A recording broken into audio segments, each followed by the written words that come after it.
Ilang ulit na ba tong sumama siya dun sa lalaki?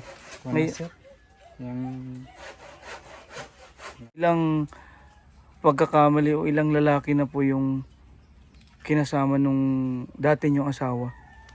ay ano po, Nakita namin ang bahay na ito na halos sira-sira na. Walang pinto at kumot na lang ang ginawa nilang dingding.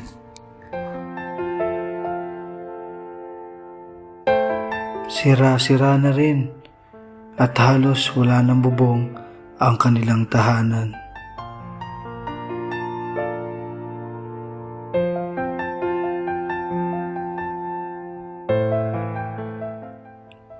Ito ang pamilya ni Kuya Jun. May 4 na anak. Iniwan daw sila ng kanyang asawa. ay umalis po. Sumama po sa iba. Ano po tatay? Sumama po sa iba. Sumama na sa iba?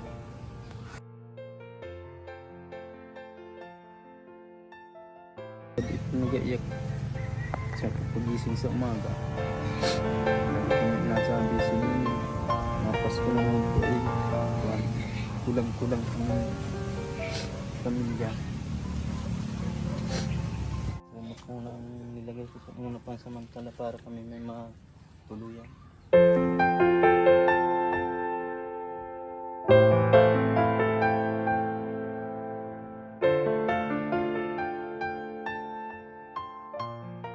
Kakausapin natin si Tatay John kung ano yung nangyari noon.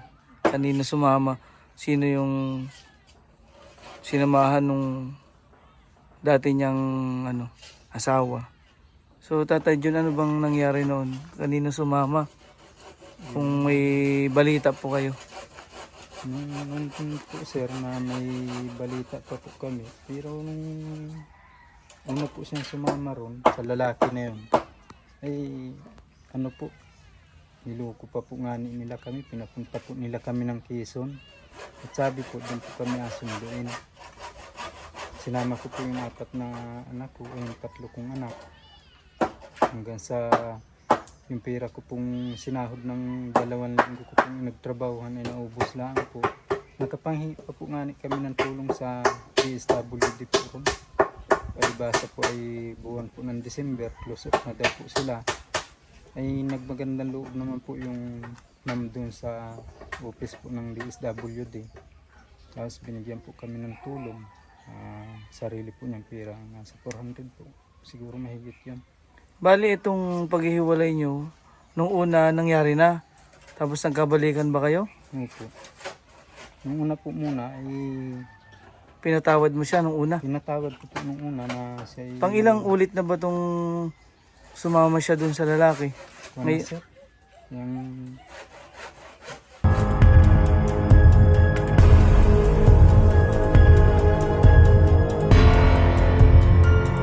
sa 3 beses na po. Bali nung una pa lang. Ilang taon pa lang yung panganay mo noon? 14 Una. years pa lang po yan. 14. Hmm. Doon na sumama noon, yun. Hindi pa po yun. May kinasama po siya sa Mugdo sa amin po sa Marinduque. Kaya umalis kayo doon dahil para mailayo. Hindi o? po. Yung nung 2018 po ay nagpakatulong po siya sa Manila. Sinama po yung aming anak na yan. Ang edad lang po niya ay 14 anyos. Ay, ito pong pangalan niya? Kaya po natigil siya sa pag-aaral noon. Di, ganun po. Pinatawad ko po siya. Sabi ko sa kanya, alang-alang sa mga anak Ibig natin. sabihin, hindi lang isa yung sinamahan noon Opo. ng naging ang mga nakaraan. Opo, hanggang nasira po nga na yung pag-aaral ng aming mga anak. Nung una po, sabi niya sa akin, patawarin ko siya. Umuwi po siya dito. Ang sa akin po naman, pinatawad ko siya dahil sabi ko po sa kanya, niyakap ko siya ng pag-uwi ng bahay namin at siya ay tinanong ko, ay sabi po niya, patawarin ko siya at siya nadala ng tukso. Nagkamali siya. Sabi ko naman, dahil mababaw lang ang aking pagkatao, ako po naman ay maawain din. Dahil mahal ko siya at saka yung aming mga anak. Ayaw ko pong masira yung aming pamilya. Di kahit po siya nagkamali, niyakap ko siya at ako'y nag-iyak. Sabi ko, ayos na, basta. Yung mga anak na lang natin, ang asikasuhin mo at yung pagkakabuhay natin, huwag ka nang magawa ng mga hindi dapat gawin. Yung isang pagkakamali, hindi na maituwid pa ng isa pang pagkakamali. Kaya ang sabi ko sa kanya nung taon 2018 po yun, hanggang doon na lang po nga ang aking hirap din ng kalooban. Dahil nung iniwan niya kami may 1 linggo po noon, ay ang inaano po sa kanya, yung sinahod po ng aking anak, kinuha po niya yung ano po, yung di sinama po niya yung aming anak na yan sa pagpakatulong sa Blooming Treat, Manila. Nakarating po sila sa Blooming Treat? Sa Blooming Treat po. At siya po yung nagpaalam sa akin, buwan po ng December 13, nung taong 2018 po, na nangyari po yun. Kasi ay gumawa ng kalukuhan sa buhay namin. Hanggang doon na lang po ang panangis ko nung pag-alis po nila. Pati yung aking anak po ay ayaw pong sumama.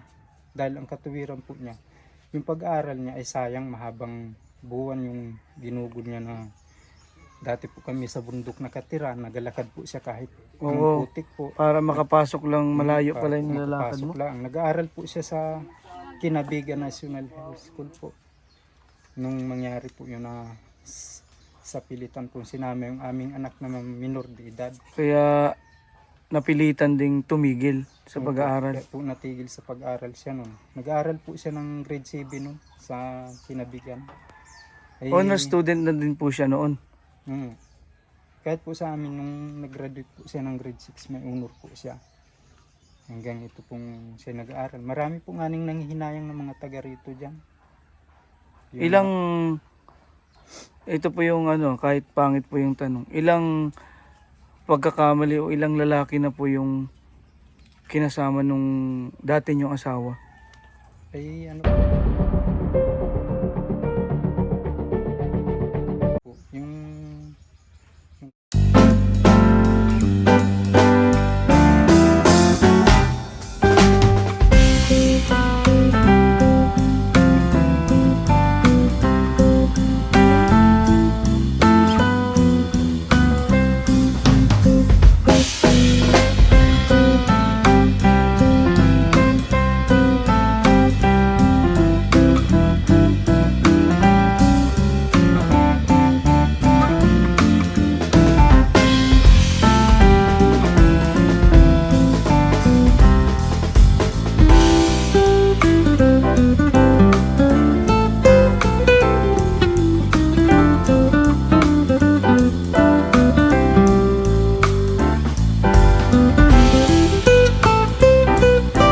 taon 2018 po nga niyon, sumama siya ron sa taga Marinduque at medyo may sigalot pa po nga ni. Kaya ko po siya nabisto ay aron sa cellphone naka-charge. Palibasa po ng bago umalis ito, inaturuan niya ako ng pag-okay. Pag may natawag o may negatext, hanggang sa natuto po akong kung paano magkuhan. Eh doon po kami nung lalaki, nagdebate po kami. Binantaan pa po nga ni ako nung lalaki na. Kaya ko po yung nahuli, ay di naka-charge po yung cellphone. May tumawag po ngayon. Pinindot ko, inukay ko po. Yung asawa ko po naman narin sa kapitbahay po namin, nakikipaglaba dun sa puso po. Ay di, tinanong ko po kung sino siya. Ang sabi po nung lalaki, ako'y yung syuta ni Laika. Laika po ang inagamit yung pangalan ay sa Facebook. Ay sila raw po nagkakilala sa Facebook po. Di, ang sabi ko po, hinuli ko po sa salita niya. Dahil ako po'y duda ay. Sabi ko lalaki yung tawag sa isip po. Di, ang ginawa ko po, inano ko po siya, hinuli. Sabi ko wala dito, kapatid niya ako. Sabi ko po doon sa lalaki. Ay, ako'y kuya niya. Sabi ko kapatid niya ako. Umalis lang sila at may pinuntahan sandali, babalik agad yun. Yun po ang sabi ko. Eh di yun na po, sabi ko, ano baga yung sabihin mo sa kapatid ko at sabihin ko na lang sa kanya. Sa kanya po. Di madalit salita po, sinabi na po nung lalaki na sila raw po yung nagmamahala nung asawa ko na hindi naman po niya alam na ako na po yung asawa. Nag-alias lang po ako na ako yung kapatid na nakatanda, ako yung kuya niya. Kaya po, pinagtapat po nung lalaki na sinabi po sila raw po yung nagmamahalan at may nangyari na raw po sa kanila. Kaya sabihin ko raw po na umuwi na po ng Marinduque at siya nag-aantay doon. Mag-asama na raw po sila. Di po nung... Yun na pa yung una niyang sinamahan. Di po Ito pong ngayon, Ito po ngayon, yung taga rito po sa Bungabong, pang ilan po ito? ito po yung naulit po ito, na pangalawang bisis pong naulit ito, itong taong 2019 po. Bali po, bagang tumahimik lang siya ng ilang buwan. Tapos, pagsapit po nga ng 2019, ay yun na naman po sa, bali yung sinamahan po niya ay trabahador din po nung kapatid ng amo ko. Yung amo po niya at saka yung amo ko, magkapatid po.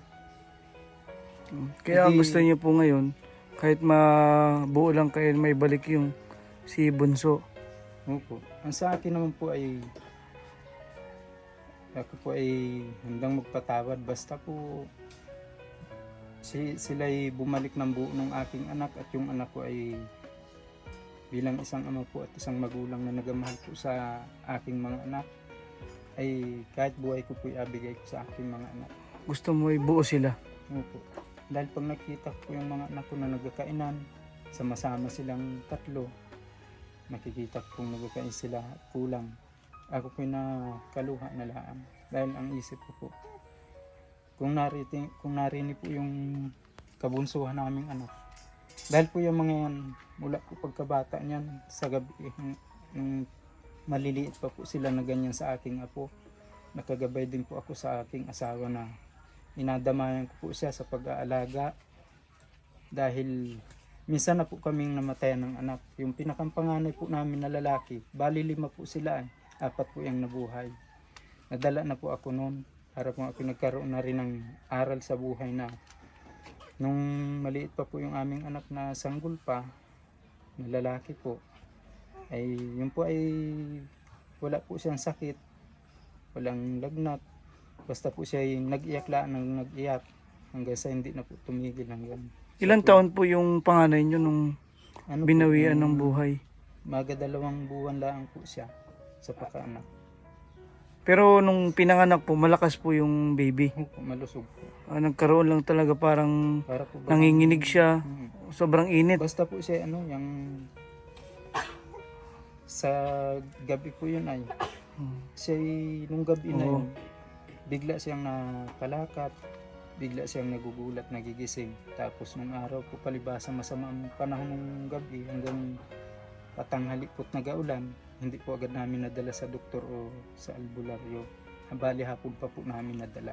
Kaya yung panganay niyo ang Yun po yung nawala agad po pinakapanganay sa inyo. namin. Kaya ngayon, gusto niyo kahit Kaya po, kahit yung bunso, mabuo kahit po silang lahat. Yung bunso po namin, kabunsuhan po namin na anak, ang sa akin po sir, ibalik na lang po sa amin doon sa aking mga anak na nangungulila na doon sa Kapatid nila.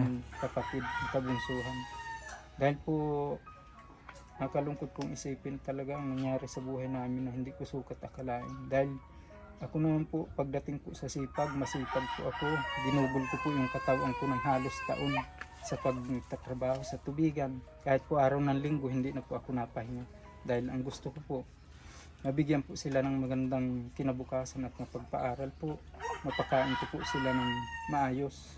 Kahit po ako hirap sa ang trabaho ko lang ay mahirap sa tubigan, pagpalay, ay ginugol ko po yung katawan ko. Inapilit ko po silang mapag-aral. Kaso lang po, yung asawa ko po talaga, nasa kanya po talaga ang malaking pagkakamali. Dahil hindi ko po sukat akalaan sir na wala po akong kamalay-malay, nasa tubigan ako. Pag uwi ko ng bahay ay may marireceive ako sa cellphone na ganoon. Yung palitan po nila ng chat ng lalaki. Nung dito po sa pangalawa ng lalaki, sinamahan niya na taga Bungabong, Yung palitan po ng chat ay di gabi po sir, magatulugan na kami. Aksidente ko pong hiniram yung cellphone at mahilig po ako baga yung magpatugtog sa cellphone tapos Doon mo siya nahuli. doon ko po Yung siya nahuli, gabing sir. yun. Yung gabi pong yun. Pinakita ko po sa anak ko yung palitan nila ng chat. Sabi ko ay ramin ko lang sa iyo yung cellphone, magpatugtog taan ako saglit. Aksidente ko po namang nabuksan po yung itong data at inatesting ko rin po kung paano maggamit ng touchscreen na cellphone sa pag-Facebook. Aksidente ko pong nakita ko siya nung inamasdan ko siya pag yung nagabuhay po siya ng data. Kaya po pala ako yung nagataka na bakit yung cellphone namin palagi na lang ang pag siya nag-chat o nag-text, hindi man po natunog, naka-silent po. Samantalang nakikita ko po sa karamihan, siya may inalihim sa akin, may natago na siyang hindi maganda. Hindi, aksidente po nga nung nakita yung palitan ng chat, nabasa ko, sabi ko bakit may inago sa amin ito ng mga anak natin? Pamilya mo kami. Gumawa ka ng isang beses, pinatawad ka. Hanggang ngayon baga naman ay ganito pa rin. Ang buhay natin ay nasama, nagulo. Dahil kahit ako ayaw ko pong magalit, ayaw ko pong makapagsalita ng labag din sa aking kalooban na ayaw ko pong magmumura. Dahil ako po yung gusto ko, tahimik na buhay at saka yung masayang tahanan, masayang pamilya.